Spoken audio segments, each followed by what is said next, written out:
Welcome to The Debate. It is January 24th, 2026. Today, we are stepping into the arena to adjudicate what history will likely record as the eternal duel.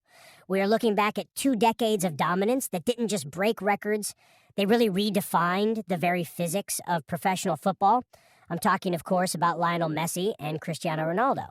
Of course, it's the conversation that has divided, just about everyone for 20 years. And even now, with the sun setting on their playing days, Messi in Miami, Ronaldo now with Al Ittihad, the question hasn't faded. If anything, the distance lets us see it all more clearly. We can finally look at the statues in full.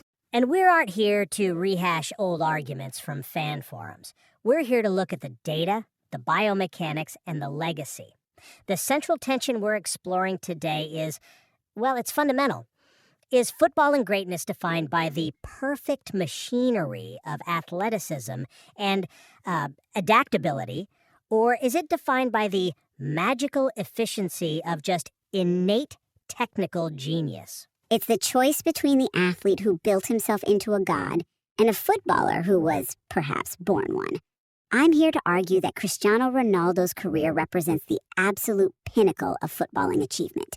My case rests on his physical evolution, his dominance across Europe's toughest leagues, and a volume of goal scoring that you just can't argue with. And I am here to advocate for Lionel Messi as the superior footballer, arguably the greatest of all time. My argument is based on a level of technical completeness we've never seen, a playmaking efficiency that actually rivals his scoring, and a career trajectory that, according to mathematical modeling, is just a complete statistical anomaly. The lines are drawn. Let's get into it. I want to start with this concept of the performance curve. In almost every sport, an athlete's career follows a pretty predictable arc. You have a learning phase, a peak, and then a gradual decline. My core thesis for Messi relies on what researchers have started calling the Messi straight line. It sounds a bit like hyperbole. A straight line. Everyone declines. Biology is undefeated. But look at the advanced metrics. If you plot his influence, and that's derived from goals, assists, progressive carries, it barely fluctuates from his teenage years well into his 30s. He didn't just have a prime. His entire career was the prime. And while we know Ronaldo has the raw goal count edge, he's sitting around 895 to Messi's 840, the assists tell the real story. Messi's at approximately 380 assists compared to Ronaldo's 255. That isn't just a slight edge. That is a chasm. It proves he's the engine, not just the exhaust pipe. Right. I understand the completeness argument, and I anticipated you would lead with the playmaking stats. But I view that trajectory, completely differently. You talk about a straight line, I talk about the S-curve of relentless adaptation. That is the core of the Ronaldo thesis. A straight line sort of implies doing the same thing in the same place. Ronaldo is the ultimate competitive machine because he refused to stay static. He evolved from a tricky winger at Manchester United to a counter-attacking force at Real Madrid to a penalty box predator at Juventus. But did that evolution make him a better footballer or just a more specialized scorer to preserve his career? It made him a survivor and a conqueror. That cubic equation of his goal trends shows an upward trajectory even as he got into his late 30s. And he holds the records that define a forward's job. Most goals in football history. Most international goals at 128. Most Champions League goals, 140. And we have to talk biomechanics. Ronaldo is statistically the most dominant aerial threat the game has ever seen. He has won 737 aerial duels. Messi has 115. That isn't just a stat. That is an entire dimension of the game, verticality, that Ronaldo owns and Messi, frankly, just doesn't participate in. I'm not convinced by the aerial argument as a defining metric, mainly because football is played on the ground. When the ball is on the carpet, the efficiency gap is massive. Let's dig into that. Goal scoring versus playmaking. You mentioned Ronaldo's evolution. I did, and it's not just the number of goals, it's the variety. If you're building the perfect footballer in a lab, you want them to score every way possible. Headers, weak foot, penalties, long-range shots. We have to discuss the falling leaf technique he perfected. The knuckleball free kicks. It's more than that. It's actually pure physics, the Magnus effect, or the absence of it. For those listening, the Magnus effect is what happens when a ball spins. The air curves it. Ronaldo mastered striking the ball with almost zero spin. And when a ball has no spin, the air resistance creates this vortex behind it, causing the ball to move erratically, left, right, down. It's completely unpredictable. He turned goal scoring into a science. It is a spectacular technique, I grant you. But if we are talking about the science of scoring, Messi is the model of efficiency. His shot conversion rate has historically been much higher. He doesn't need 10 shots to score. He needs 2. But again, you can't separate the scorer from the passer. You mentioned the falling leaf. But let's look at key passes. Define that, because it gets confused with assists. Sure. A key pass is the final pass leading to a shot on goal. It doesn't matter if they score or miss. It measures the creativity. Messi has recorded 1,387 key passes in his career. Ronaldo, 890. And his dribbling, 3,131 successful dribbles versus 1,683. That's nearly double. Dribbling is aesthetic. Yeah, it sells tickets.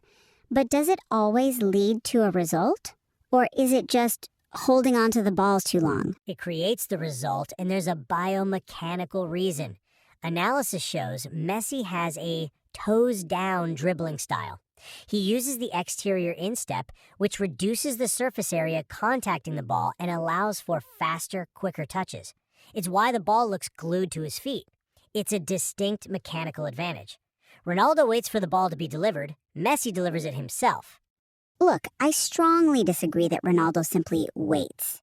His movement without the ball is what's genius. It's a mental game of chess. And regarding biomechanics, Ronaldo's advantage is sheer power. His thigh muscle strength allows for these long stride sprints that just destroy defenses. That's why he thrived everywhere. Which brings me to a crucial point: adaptability versus system mastery. The old system player argument? I had a feeling we were going there. Well, it is a valid criticism.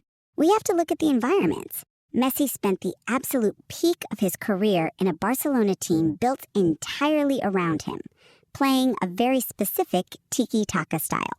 It was a warm, comfortable bath. That team was great because of him, not just with him. But look at the contrast. Ronaldo went to England, a physical, brutal league, and won everything. He went to Spain, went toe-to-toe with that Barca super team, and beat them. He went to Italy, a league famous for defensive rigidity, and won titles. He proved he could dominate under Ferguson, Mourinho, Zidane. He proved he is weatherproof. I think that narrative really died when Messi put on the Argentina shirt and eventually triumphed. And let's look at the head-to-head record if we want to talk dominance. They faced each other 36 times. Messi's teams won 16. Ronaldo's won 11. That's a team stat. You can't blame Ronaldo if a defender slips. Okay, fine. Let's look at individual output in those games. Messi had 22 goals. Ronaldo had 21. It's tight, I'll grant you. But Messi also controlled the flow of those games. The Messi curve suggests his dominance was internal, driven by his own consistency, not the system. The fact that he could drop deep, become a midfielder, and still win the Golden Boot proves he wasn't a product of the system. He was the system. I'm sorry, but I just don't buy that the head-to-head record settles it. When the lights were brightest in the Champions League, the pinnacle of club football, Ronaldo is the king. 5 titles to Messi's 4.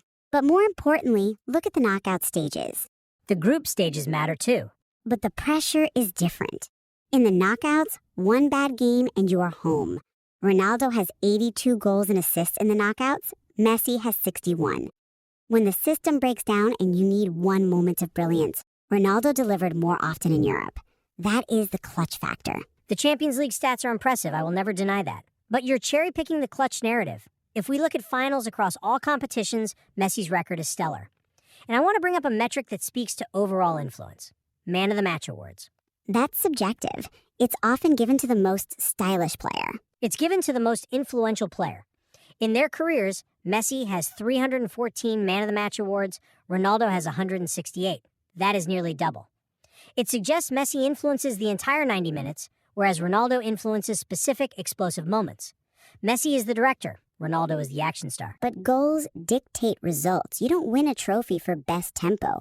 And speaking of results, we have to talk about the international stage. For a long time, this was the stick used to beat Messi with. And now it is the crown upon his head. I know where you're going with this. Qatar 2022. It's the checkmate, isn't it? The 2022 World Cup. It wasn't just filling a slot in his trophy cabinet. It was a masterclass in leadership. He won the Golden Ball. He became the only player to win it at 2 separate World Cups. He scored in every single knockout round and twice in the final. It ended the narrative. It completed football. It was a magnificent achievement. But let me give you a different perspective. Argentina is a historical superpower. They've won World Cups before. When Ronaldo won Euro 2016 with Portugal, he was dragging a nation that had never won a major trophy to the promised land. He played 25 minutes of that final. He brought them there, and he coached them from the sideline with a torn ligament. That lift, historically speaking, was heavier. And if we look at an entire international career, consistency matters. Ronaldo is the all-time top scorer in men's international football history, with 128 goals. Messi's at around 108. That record of longevity belongs to Cristiano. The Euro win was incredible, but Messi was on the pitch in 2022, scoring in the shootout, carrying the weight of the world. The emotional resonance of that victory, combined with the statistical dominance of the tournament, highest expected goals, most chances created, it just puts him in a category of one. We may have to agree to disagree on the weight of those trophies. But as we look at them now, their influence has birthed a new generation. We're seeing the next gen rise. And they are all shadows of these two men. Right. It's fascinating how the Messi versus Ronaldo dichotomy is replaying itself in the new stars. Exactly. The GOAT Index 2.0 points to Kylian Mbappé and Julian Alvarez as the statistical heirs. But what's interesting is the curve analysis again. Mbappé seems to follow that Messi curve, that high, consistent straight line from a young age. He exploded onto the scene and hasn't really dipped. Whereas players like Erling Haaland or Jude Bellingham track closer to the Ronaldo curve. Fluctuation, adaptation. Haaland is a physical machine designed for scoring. Bellingham adapts his role based on where he plays. It suggests these two archetypes will continue to divide opinion for the next 20 years. It's a testament to how all-encompassing their rivalry was. You're either a Messi type or a Ronaldo type. There is no third option. So as we wrap this up, let's try to synthesize this. We've thrown a lot of numbers at everyone. Look, if you value the totality of the game, dribbling, passing, vision, and scoring, Lionel Messi is the answer. He's the romantic ideal of the perfect footballer. He is the synthesis of the greatest playmaker and one of the greatest scorers, crowned by the greatest World Cup performance of the modern era. But if you see football as a conquest, as a test of physical and mental limits, the answer is Cristiano Ronaldo. He represents the perfect athlete. He is that S-curve of relentless adaptation, the man who conquered 3 different leagues and holds the records that matter most for a scorer. He is the machine that proved perfection can be engineered. Ultimately, I think we can agree that the true winner was the sport itself. These two pushed the boundaries of what was possible. I mean, before them, 25 goals a season was world class. Absolutely. They normalized 40, 50-goal seasons. They changed the geometry of the game, the economics, the expectations. They were two aliens who just happened to land on Earth at the same time. Thank you for joining the debate. The numbers are on the table, the history books are written, but the choice remains yours. Until next time.